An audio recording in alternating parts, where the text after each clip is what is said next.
Well, good morning, everybody. Hope you're having an amazing and blessed day today. Today is Friday. Maybe some of you are like, oh, thank God it's Friday. And maybe like me, I'm like, oh my gosh, it's already Friday. I can't believe it. But here we are, continuing our series about the gospel of peace and what is the gospel of peace. And today's question is, what happens on the other side of death? And how about the biggest question of life, right?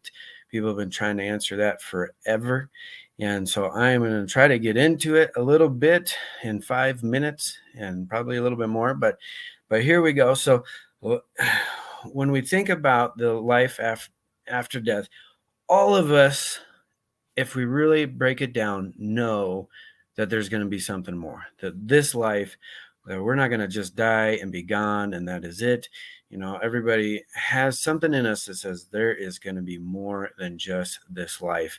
And when you start thinking about the absolute heartache, the suffering, the pain, the trouble that is in this life. And if you don't think there's an afterlife, why are we even here? Is really the question. Why are we even here? Why even bother if there's no afterlife? But in my opinion, and what I believe, and what I believe Christianity and the gospel of peace says, is that there is an afterlife.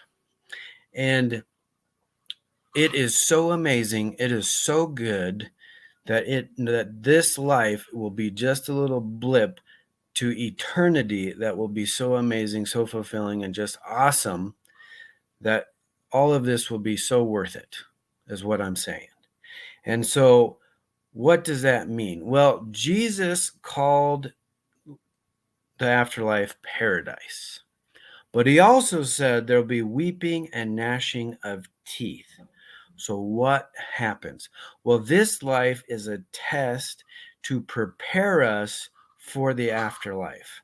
And this is hard to get. There's in the Bible, it doesn't talk a lot about what the afterlife is. There's not a lot, but there is a few little key ideas and principles. And in Luke 16:19, there's a story of the rich man and Lazarus. And you can read it. I don't have time to read it, but what the idea is, there's a rich man and then there's a poor man that lives in front of the rich man's gate. And the rich man does nothing to help Lazarus. And they both die. And it talks about what happens. You got the bosom of Abraham and you got the hell and fire and something else I can't recall at the moment. But so Lazarus goes to the bosom of Abraham and the rich man goes to hell. And there's a divide between them, but they can see each other. And the rich man tells Abraham to get Lazarus to get him some water because he's really thirsty. And there's a lot to take away from this story, but what I take away from this story is that when we die and we go to the other side, we do not change. We will not change our view and opinion. Our opinion will be the same. Here's a rich man telling the poor man, telling Abraham, hey, get that guy to come to serve me. Here he is, and dying of thirst is terrible. He's weeping, he's gnashing his teeth, all those things, but he has not changed his view and opinion. And that's what I want you guys to get. And that's what I want you to take away. This life is for us to get the view and opinion of God that he wants us to get. He wants us to thrive and experience the fullness of eternity.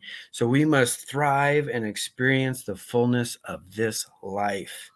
And even though there is pain and suffering and heartache and trouble and weeping of gnashing of teeth here, the whole point is to prepare our hearts to experience it, to experience God's life in the next life. We need to experience God's life in this life so we can experience it in the next life. And that is a huge subject, right? I could talk about that for days and ages. But what I want you to understand is we will not change. Our hearts will not change their view and opinion.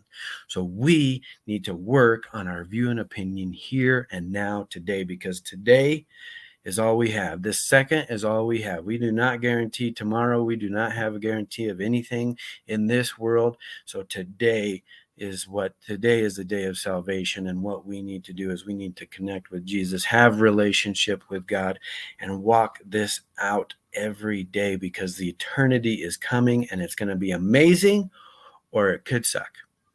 Bottom line. I'm sorry. Sorry. That is it. So what is my action step? The action step for you today is, what can I do to help you experience the fullness of God in your life? What can I do? Because that's what I'm here for. That's what I want to do. I just don't want to talk. I want to bring life to you. I want to bring help and goodness to you that brings fullness in your life and brings you closer to God, so that you can have an amazing, abundant life. So let me know what I can do for you.